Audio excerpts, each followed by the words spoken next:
Alors bonjour tout le monde, la vidéo La fin du monde n'aura pas lieu en septembre vous est présentée par Ben Garneau.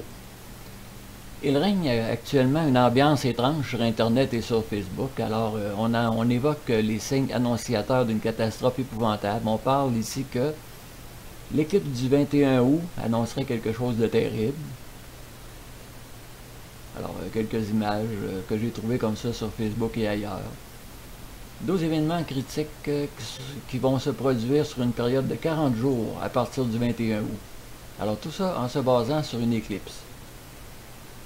Un scientifique prédit la fin du monde en septembre, encore une rumeur. Et si on continue, les choses avancent rapidement et on a même une date. Si vous regardez cette vidéo-là, on cible le 1er septembre. Évidemment, je conteste formellement la date du 1er septembre. Par contre, tout le contenu qu'il y a dans cette vidéo-là concernant la situation géopolitique actuellement, c'est très bon.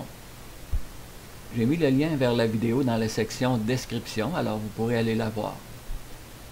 Continuons avec quelques images encore. Le plus gros astéroïde géocroiseur frôlera la Terre le 1er septembre.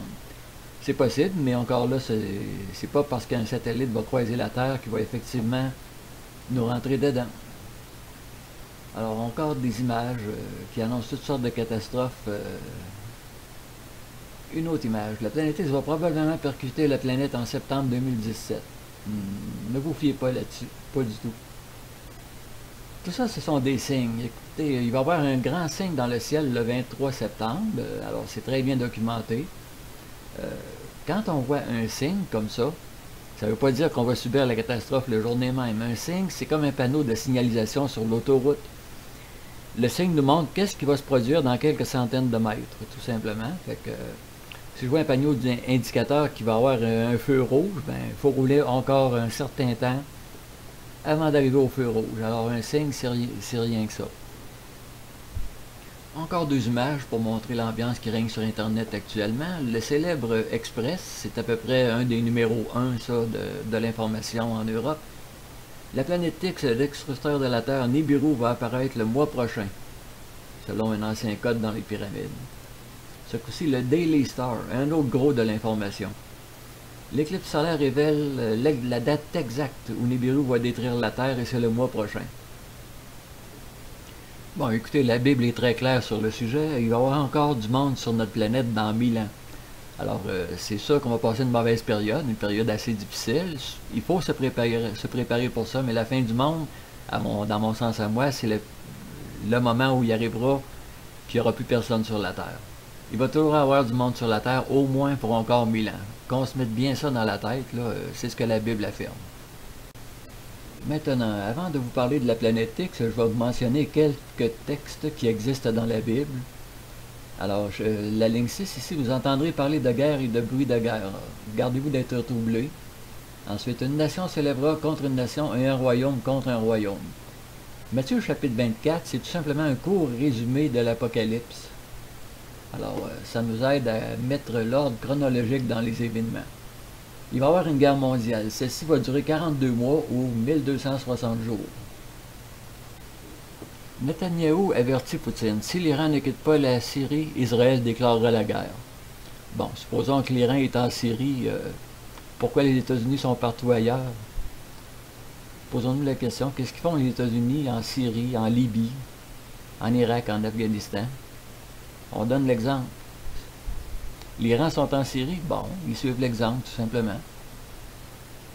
Il y a quelques années, ils ont accusé Saddam Hussein d'avoir des armes de destruction massive.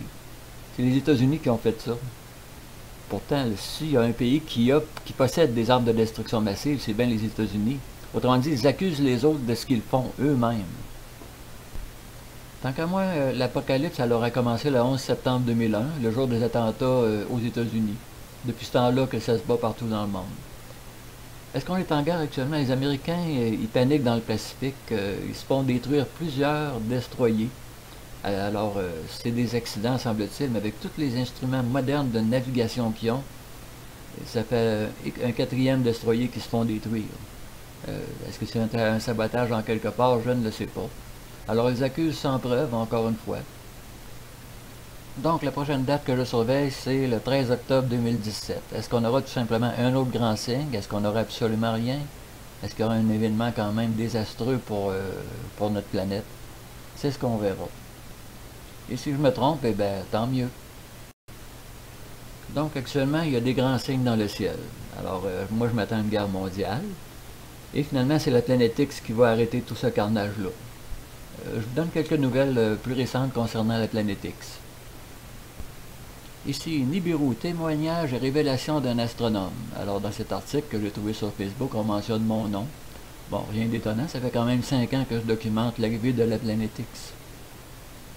Ça, c'est une image qui vient de mon blog. Alors, dans la colonne de droite, j'ai mis toutes sortes d'articles intéressants. Alors, Nibiru et les 3 causes des changements climatiques, le chaos climatique partie 1 et 2, etc. Une autre image. Alors, l'eau qui se retire encore. Il y a comme une marée absolument anormale qui se passe. Ça touche surtout l'hémisphère sud. Alors, on ne mentionne pas ce phénomène-là dans l'hémisphère nord, seulement que le sud. Alors, parfois l'eau se retire, parfois il y a beaucoup trop d'eau qui arrive en même temps. Le chaos climatique, c'est maintenant une réalité, plus personne ne peut nier ça. Alors, des images qui proviennent de l'Arabie. Des images qui proviennent du Chili, des images assez récentes, alors des vagues qui sont beaucoup trop fortes, c'est même pas une tsunami. Alors, des images cette fois-ci de Sumatra, c'est en Indonésie bien entendu.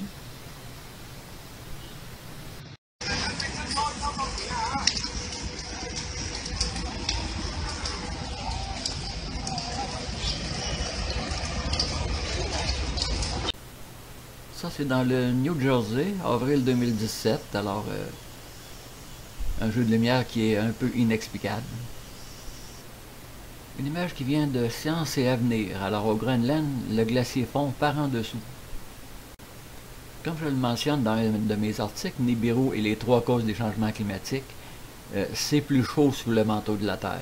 Donc ils le savent maintenant, des morceaux géants du manteau de la Terre sont en train de se détacher et de provoquer des tremblements de terre aux États-Unis. Donc le plafond des chambres de magma s'effrite.